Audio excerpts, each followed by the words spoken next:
When you sew on a button, you need a couple of things. You need your project that you're going to sew your button on to. You need your button. You need your buttonhole sewn in the piece that is going to button onto your project. And you need your needle with some thread. Remember, any time that you cut a piece of thread, you never want it longer than from your fingertip to your nose. Any longer than that and your thread will tangle and you'll have to cut it off and start again.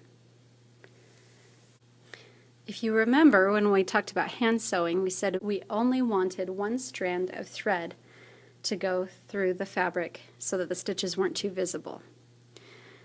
When you sew on a button, you want two strands of thread because buttons get a little bit extra wear and tear. So they need to be a little bit stronger to hold on.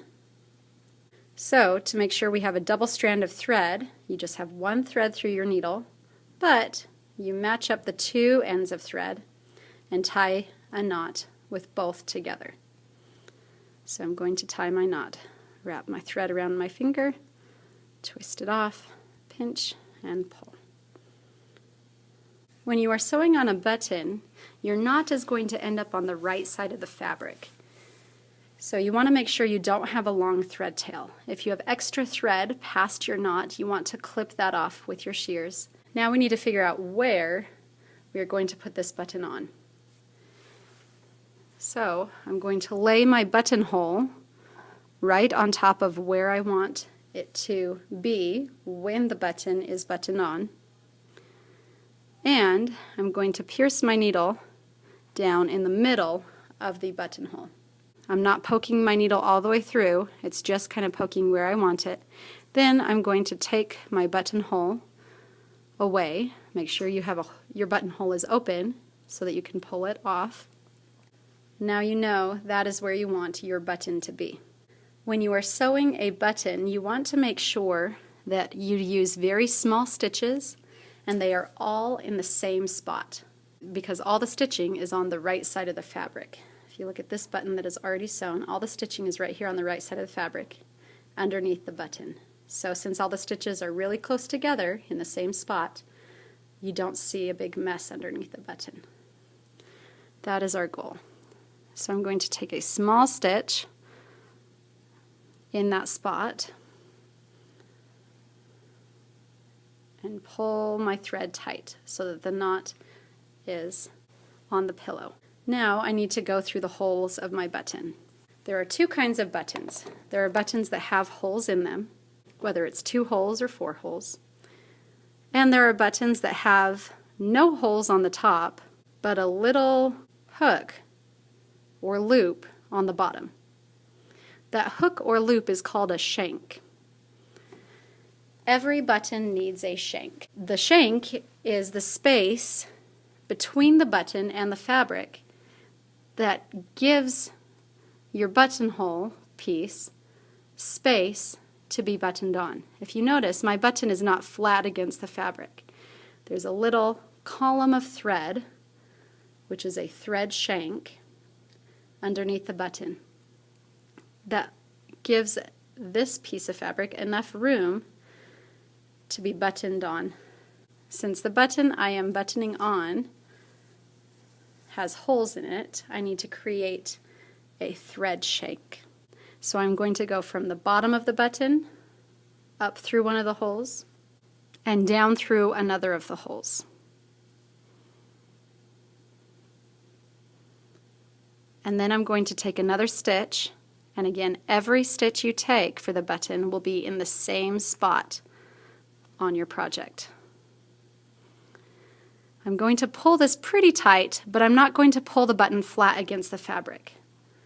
I want there to be a little bit of space underneath the button, between the button and my project.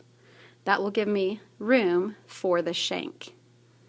The amount of space that you leave depends on the thickness of the fabric that you are going to button on. So my fabric's about 1/16 of an inch thick, so I want my shank to be about 1/16 of an inch long. I don't want to leave a lot of space so that my button is flopping and loose on the project. So I'm just going to pull it so I have a little bit of space underneath. Going once through the button is not going to securely hold it in place. So I'm going to go through the same set of holes. Up and down. And after I go through the holes in the button, I'm taking another stitch in my project, again in the same spot as all the other stitches have been.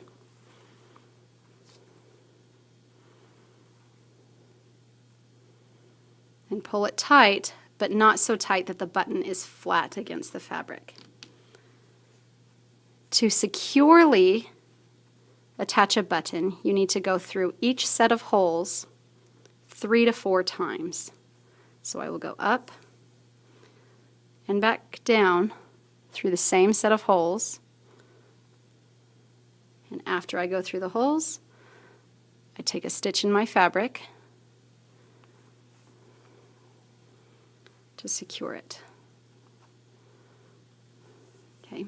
You want to make sure that you have your button held firmly when you do this. Otherwise you'll end up with loops on top of the button because sometimes you pulled it tighter than other times. So hold your button the same distance away from the fabric after every stitch. Now, since my button has 4 holes instead of 2, I need to go through the other 2 holes. So I'm going to go from the underneath side of the button up and back down through the other hole.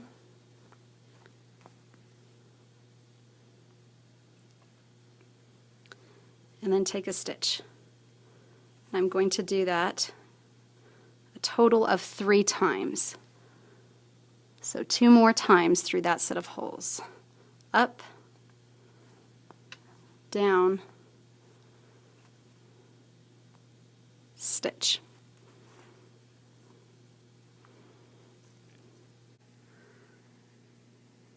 Up, down, and on the last time you go through the second set of holes, you're not going to take a stitch.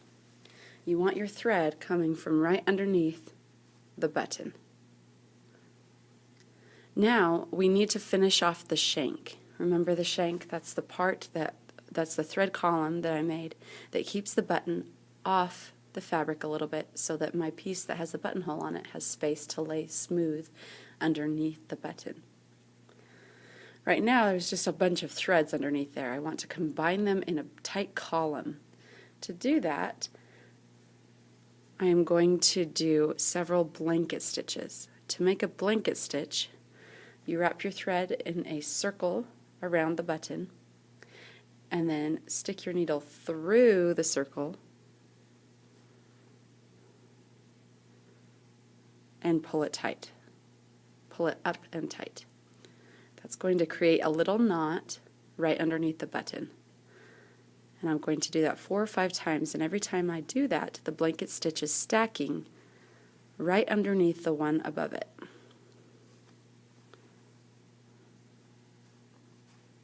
One more. Okay, you just keep doing it until you get down to the fabric.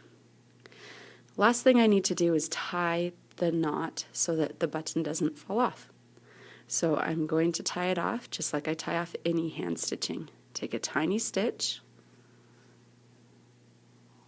pull it tight, take one more tiny stitch in the same spot, and this time before I pull it all the way tight, I'm going to pull it just so I have a loop.